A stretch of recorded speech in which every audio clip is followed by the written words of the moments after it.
नमस्कार. गरजा रायगड सात संवाद या वृत्तवाहिनीत आपलं स्वागत आहे. तर चला पाहूया आजच्या घडामोडी.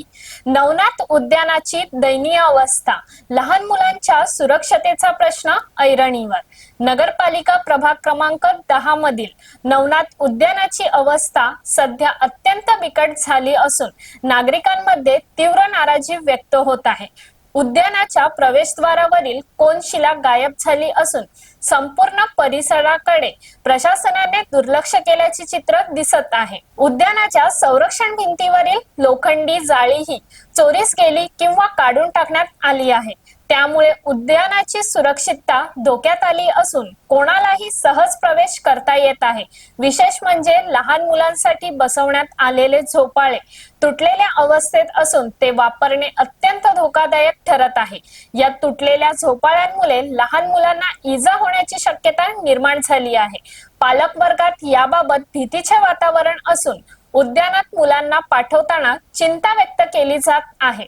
स्थानिक नागरिकांच्या म्हणण्यानुसार या समस्येकडे नगरपालिका प्रशासन तसेच लोकप्रतिनिधींकडून सातत्याने दुर्लक्ष होत आहे. अनेकदा तक्रारी करूनही कोणतीही ठोस कार्यवाही झालेली नाही. तरी संबंधित प्रशासनाने तात्काळ दखल घेऊन उद्यानाची दुरुस्ती करावी, तुटलेली साधने बदलावी आणि सुरक्षा व्यवस्था मजबूत करावी अशी मागणी नागरिकांकडून जोर धरत आहे. अन्यथा एखादी दुर्घटना घडल्यास त्याची संपूर्ण जबाबदारी प्रशासनावर राहील असा इशाराही नागरिकांनी दिला आहे. पेण नगरपालिकेच्या ताब्यात एकूण 20+2 असे 22 गार्डनचे वर्षाकाठी ठेके निघतात.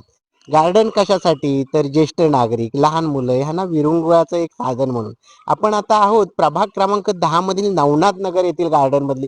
गार्डनची अवस्था काय आहे म्हणजे आमची मुलं कुठं खेळणार, ज्येष्ठ नागरिक कुठं बसणार? हे बघा, जर संपूर्ण बघितलं तर झोपाळ्यांची अवस्था बघितली तर काय झोपाळ्यांची आहे ती गंजलेली अवस्था, तुटलेली अवस्था. हे झोपाळे इथं तुटलेल्या अवस्थेत. पुन्हा संपूर्ण विचार केला तर ह्याला संपूर्ण संरक्षण भिंत होती आणि लोखंडाची रॅलिंग केलेली होती. तर ह्या बाजूची संपूर्ण लोखंडाची जी जाली होती तीच सर्व नेलेली आहे. म्हणजे कुणाचं कुणाला पालपोच नाही की इथं गेली 3.5 वर्ष इथं संपूर्ण प्रशासकाची राजवट होती. परंतु आता विचार केला तर लोकप्रतिनिधींची राजवट येऊन जवळजवळ 2-2.5 महिने झालेले आहेत. तरी सुद्धा या गार्डनची अवस्था ही अशा प्रकारची आहे. हा एकच गार्डन नाही, असे एकूण 20 गार्डन या पेण शहरात आहेत आणि पेण शहरातल्या 20 गार्डनची अवस्था हीच आहे. लोकप्रतिनिधी लक्ष देणार आहेत का लोकप्रतिनिधी फक्त खुर्चीला चिटकून बसणार आहेत? आणि ह्या लोकांच्या ह्या मूलभूत समस्या आहेत, पाणी, रस्ता, गटार, त्याचबरोबर गार्डन. कारण गार्डन हा विरंगुळ्याचं स्थान असतं आणि तिथे लोक आपला थोडासा आनंदाचा क्षण घालवण्यासाठी येत असतात. पण अशा प्रकारच्या भकास गार्डन मध्ये ती लोक येतील काय?